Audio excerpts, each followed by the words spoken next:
Bienvenue sur Tunis School. On va commencer aujourd'hui le chapitre 3, les structures de contrôle conditionnel. Normalement, déjà, vous avez étudié ça dans l'année dernière. Je vais commencer par une activité introductive qui explique la nécessité de la structure conditionnelle. Alors, si on nous demande de résoudre une équation de second degré de la forme ax carré plus bx plus c égale 0. Normalement, vous avez tous étudié ça mathématiquement. Alors, normalement, mathématiquement, vous allez calculer delta, qui est égal b carré moins 4ac. Après, en fonction de delta, vous allez résoudre l'équation, c'est-à-dire, vous allez dire, si delta positif, alors j'ai deux solutions, x' et x seconde. Et vous allez dire, si delta égale 0, alors j'ai une seule solution, x ou bien x' égale x seconde. Ou bien, et si delta négatif, alors pas de solution, c'est l'ensemble vide. Donc c'est comme ça que vous raisonnez et vous êtes en train de résoudre l'équation de second degré. Alors c'est-à-dire finalement que le résultat ici est en fonction de delta. On ne peut pas toujours dire qu'il y a deux solutions, on ne peut pas toujours dire qu'il y a une solution. En fonction de delta, en fonction de la valeur de delta, on a le nombre de solutions. Et ça, ce qu'on appelle une condition. Et c'est pour cela d'où vient le nom, les structures conditionnelles. C'est-à-dire finalement, les structures conditionnelles, ce sont les structures qui donnent un traitement, un résultat en fonction d'une condition. Et un autre résultat en fonction d'une autre condition. Et ainsi de suite. C'est clair? Alors, on va essayer de voir la syntaxe de la première structure, qui est la structure si alors. Finalement, on va étudier dans ce chapitre deux structures. La structure conditionnelle si alors et la structure de choix selon. On va commencer par la première. Donc, grand 2.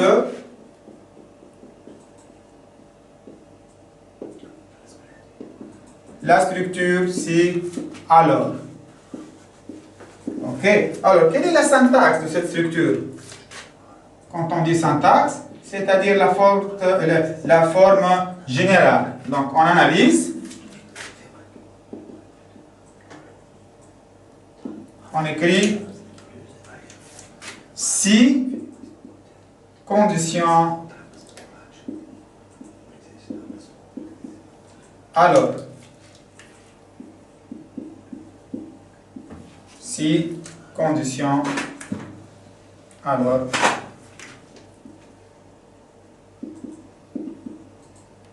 Alors, traitement.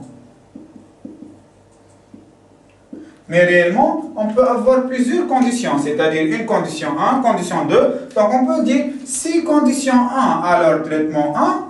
Sinon, c'est-à-dire si cette condition n'est pas vérifiée, dans le cas contraire, autrement dit. Sinon, si condition 2, donc je vais passer avec une autre condition. Alors, traitement 2.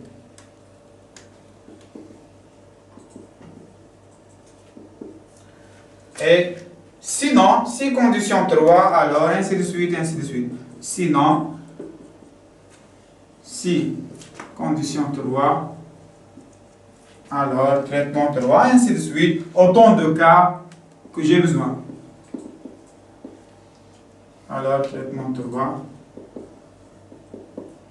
Ainsi de suite, ainsi de suite. Et à la fin, le dernier cas, on met généralement un sinon.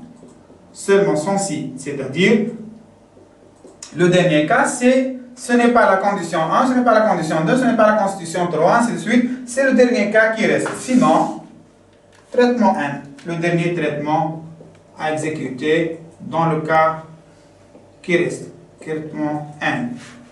Et fin si. D'accord? Donc ça, c'est au niveau de l'analyse. Encore, c'est au niveau de l'algorithme. C'est la même structure. D'accord? Ok. Alors, on peut... Comment on fait ça en Pascal?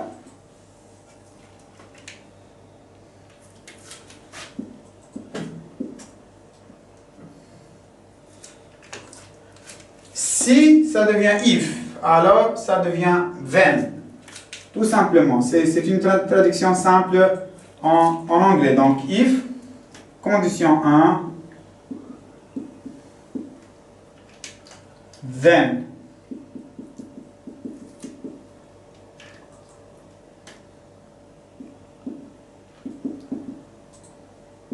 Traitement 1. Else, le sinon c'est else. If, condition 2,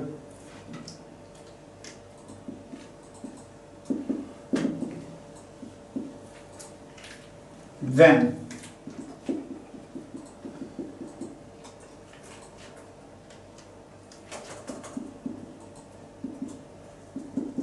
Traitement 2.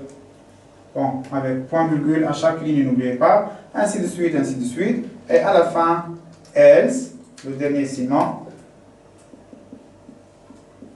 Else.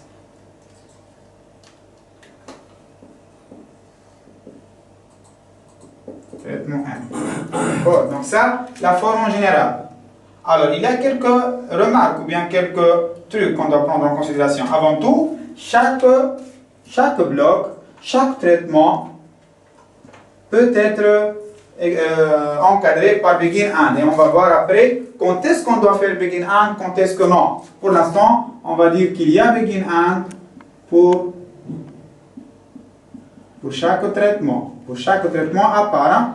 Begin and, begin and, point virgule. Begin and, point virgule. D'accord? Alors, je vais passer vers la partie remarques ici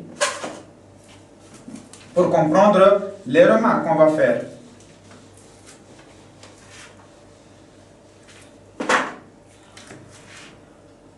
Remarque. Premièrement, quand est-ce qu'on fait begin and? Lorsque le traitement est composé de plusieurs instructions. Sinon, on n'a pas besoin de ce begin and. Donc, première remarque, si le traitement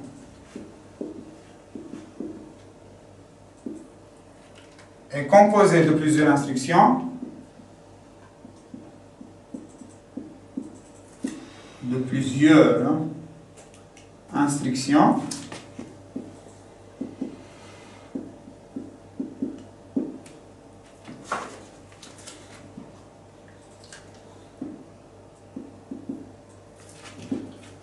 on doit l'encadrer par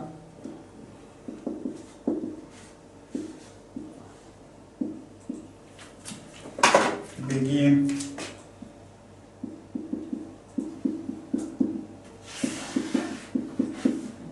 un point virgule. J'explique davantage.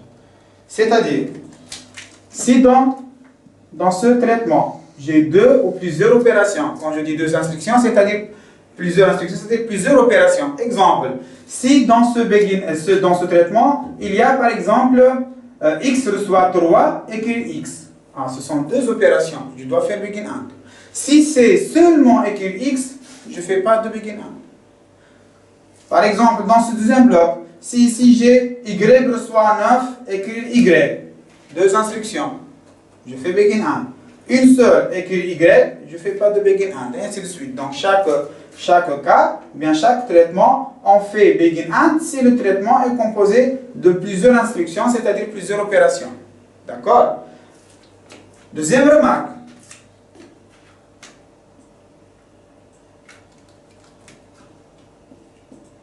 Fancy, en Pascal, est-ce que j'ai mis à la fin un and if, le fancy? Non, il n'y a pas. Donc il n'y a pas de fancy. Chaque bloc avec ou bien son begin and ou bien son, ça dépend du cas, mais il n'y a pas de fancy en Pascal. Donc fancy n'est pas traduit en Pascal.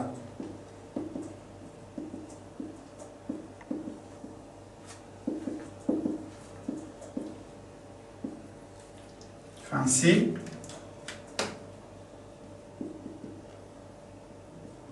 Il n'y a pas de and if, autrement dit. N'est pas traduit en Pascal. D'accord? La troisième remarque.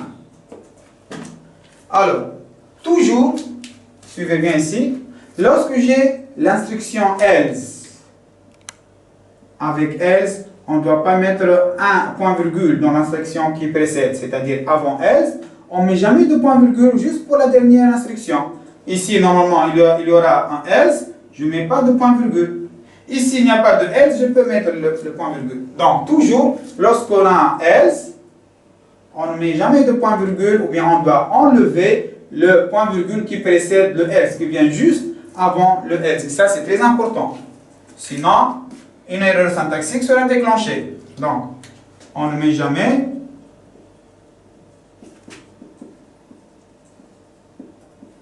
point-virgule